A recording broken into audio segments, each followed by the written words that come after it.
Il y a des personnes qui gagnent plutôt bien leur vie. Elles ont un bon salaire, 2000, 2500, 3000 euros. Et pourtant, lorsqu'elles ouvrent leur application bancaire, elles n'ont pas d'épargne, pas de fonds de sécurité. Et le pire dans tout ça, c'est qu'elles vivent comme si tout était garanti, jusqu'à ce que la vie leur fasse un petit rappel, un coup dur, comme ça arrive à tout le monde. Et là, elles se rendent compte qu'elles n'ont pas de matelas de sécurité pour encaisser ce coup. Si tu regardes cette vidéo, c'est que tu es peut-être dans cette situation. Mais ne t'inquiète pas, rassure-toi, tu n'es peut-être pas le seul. Aujourd'hui, on va parler cash, on va parler en famille sans jugement. Je vais te partager les 3 raisons principales qui t'empêchent d'avoir une épargne solide. Et surtout, reste jusqu'à la fin parce que je vais te partager un plan d'action en 4 étapes pour que tu reprennes le contrôle de tes finances. C'est parti! La première raison que j'aimerais te partager, c'est que tu n'as pas de pourquoi.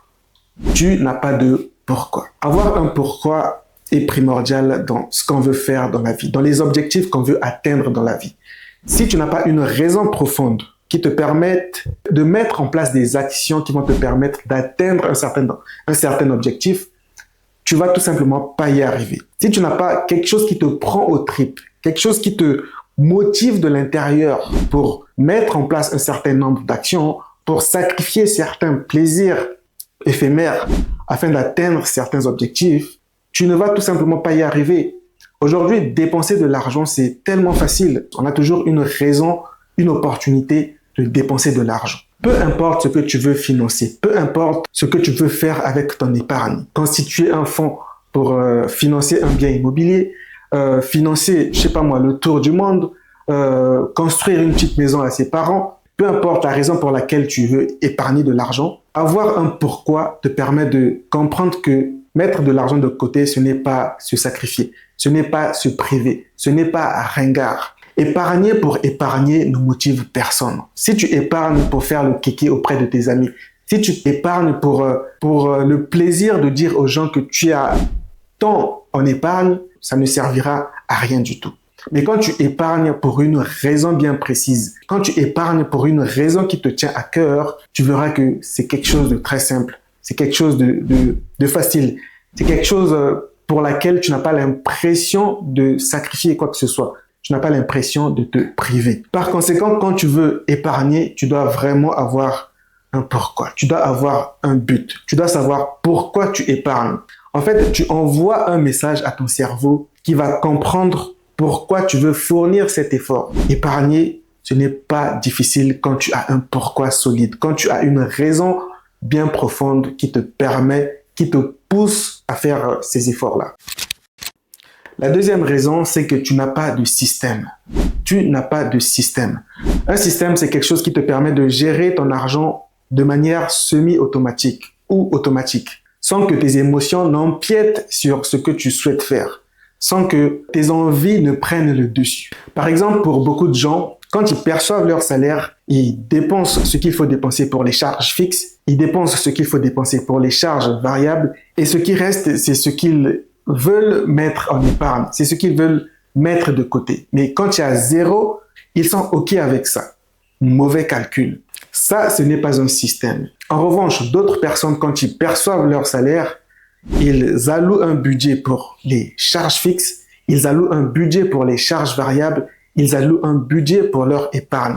En fait, tout est budgétisé, tout est bien défini. Ils savent exactement combien de pourcents va dans mes charges fixes, combien de pourcentage de mon argent va dans les charges variables, combien de pourcentage de mon argent va dans tout ce qui est épargne et investissement. Tout est automatisé. À la fin du mois, les virements sont faits de manière automatique dans ces différentes enveloppes, charges fixes, charges variables, épargne et investissement. Les loisirs, les envies, les plaisirs éphémères ne prennent pas le dessus. Et dans ce contexte, tu ne te poses plus la question de savoir est-ce que je vais pouvoir épargner ce mois-ci. Cette question ne se pose plus parce que tout est déjà automatisé. Quand tu t'organises comme ça, tu gagnes le match avant même de l'avoir joué. La troisième raison, c'est que tes émotions pilotent ton portefeuille. Celle-là, elle fait mal parce que c'est une réalité frappante, c'est une réalité factuelle. La majorité des achats que nous faisons sont dictés par nos émotions. Elles sont dictées par nos envies. Une envie, c'est juste une émotion que tu ressens et tu veux pouvoir satisfaire à cette émotion-là. C'est aussi simple que ça. Quand tu regardes tous les objets que tu as dans ta maison, que ce soit les vêtements, que ce soit les gadgets, que ce soit les objets à gauche et à droite, quand tu regardes cela de manière froide, tu vas te rendre compte que tu achètes plein d'objets, que tu achètes plein de choses que tu n'utilises quasiment pas, que tu n'utilises presque pas. Des fois, tu achètes un vêtement que tu portes 1 à 2 fois dans l'année, mais tu n'es personne pour le faire. Tu n'es pas une star. Tu n'es personne. Tu achètes un costume que tu portes 1 fois l'année. C'est une perte d'argent. La majorité des choses que nous achetons, c'est parce que nous nous laissons influencer par notre environnement. Les amis, les réseaux sociaux, les supermarchés, tout ce que nous voyons tout autour. Dès que tu sors de chez toi, l'envie de dépenser de l'argent n'est jamais loin. En réalité, dans cette situation, l'argent, c'est comme une réponse que tu donnes aux émotions que tu ressens. Tu te laisses guider par tes émotions.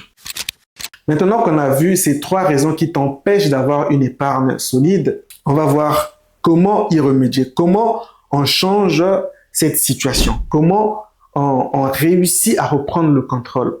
La bonne nouvelle, c'est que tu n'as pas besoin d'être un expert en finance. Tu n'as pas besoin d'être je ne sais pas qui pour remettre de l'ordre dans tes finances. La première étape, je pense que tu l'as très bien compris, c'est de trouver un pourquoi. La première étape, c'est de trouver au plus profond de toi, au plus profond de ton être. Trouve une raison pour laquelle tu veux vraiment épargner. Trouve une raison qui va te pousser à faire certains sacrifices, qui va te pousser à te priver un tout petit peu, qui va te pousser à mettre de l'argent de côté. Ce n'est vraiment pas difficile, ce n'est pas souffrir, c'est juste financer son avenir. Quand tu comprends cela, tu vas aisément faire ces sacrifices-là.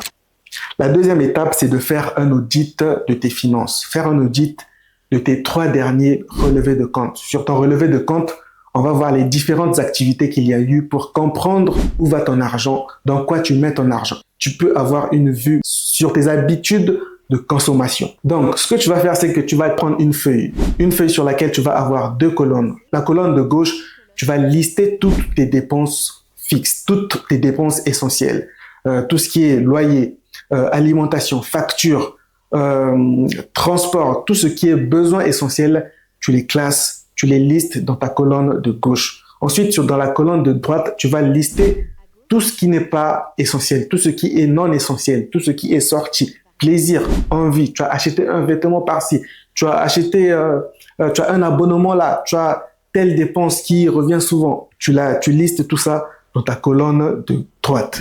Le but, ce n'est pas de te faire culpabiliser, c'est juste de t'ouvrir les yeux. Tu vas te rendre compte réellement où va ton argent, dans quoi tu mets ton argent, dans quoi tu dépenses tes sous. La troisième étape, c'est de créer un budget simple. Pas besoin d'un tableau Excel compliqué, pas besoin d'une application, de payer un abonnement pour une application. À cette étape, il n'y a pas besoin. Tu peux faire très simple. On va utiliser une règle hyper simple qui s'appelle la règle du 50-30-20. Cette règle te permet de répartir ton budget en 3 catégories. La première catégorie, ce sont tes dépenses fixes. Tout ce qui est besoin essentiel. Ça va prendre 50% de ton budget. Donc, tout ce qui est loyer, facture, alimentation, transport, tout ce qui est besoin essentiel, ça doit faire au total 50% de ton budget. Si tu gagnes, je sais pas moi, 1000 euros, 500 euros doivent être alloués à tes besoins essentiels. Ensuite, les 30%, c'est pour tout ce qui est plaisir, tout ce qui est envie pour te faire plaisir. Si tu veux aller au resto, si tu veux payer un vêtement, si tu veux aller en week-end avec ta petite copine, si tu veux te faire plaisir, c'est dans les 30%. Donc 30% des 100% de ton salaire est réservé au plaisir et envie. Ensuite, tu as 20%. 20%, ce budget est alloué pour l'épargne et l'investissement. Dans un premier temps, tu vas consacrer les 20% pour constituer ton épargne et une fois que tu auras un matelas de sécurité bien solide, à ce moment-là, ces 20%, tu pourras les allouer pour investir. En tout cas, pour un début, cette règle est ultra simple à appliquer. Tu ne te prives pas trop et le budget est clairement reparti. Et si tu fais ça de manière disciplinée, tu verras que tes finances vont te remercier. La quatrième étape, c'est de se payer en premier. La quatrième étape, c'est de se payer en premier. C'est probablement le conseil le plus puissant que je puisse te donner dans cette vidéo. Parce que c'est bien beau de pouvoir mettre de côté, mais si tu le fais à la fin, après avoir dépensé ton argent, tu as perdu le match. Tu vas perdre ton match. En fait, se payer en premier, c'est considérer que l'épargne ou le fonds alloué pour ton épargne et pour ton investissement fait partie de tes charges. Au même titre que le loyer, tu dois le prendre en compte et tu dois le soustraire de ton salaire au tout début. Quand tu perçois le salaire, la première action, même avant de payer ton loyer, tu dois te payer toi en premier. Donc, voilà ce que je voulais te partager dans la vidéo d'aujourd'hui. Si tu ne devais retenir qu'une seule chose, c'est celle-ci. Le problème n'est jamais le salaire. Le problème n'est jamais le salaire. Le problème, c'est que ton argent n'a aucune direction, aucun système, aucune règle. C'est pour ça que tu n'arrives pas à épargner. Et la bonne nouvelle, c'est que ces trois choses, ces trois éléments ne dépendent pas de ton salaire. Tu peux pouvoir y remédier très facilement parce qu'elles dépendent uniquement de tes habitudes financières. Si tu parviens à avoir de bonnes habitudes financières, tu mettras de l'ordre dans tes finances et tu vas pouvoir constituer une épargne de sécurité, une épargne solide, commencer à investir et à faire travailler ton argent.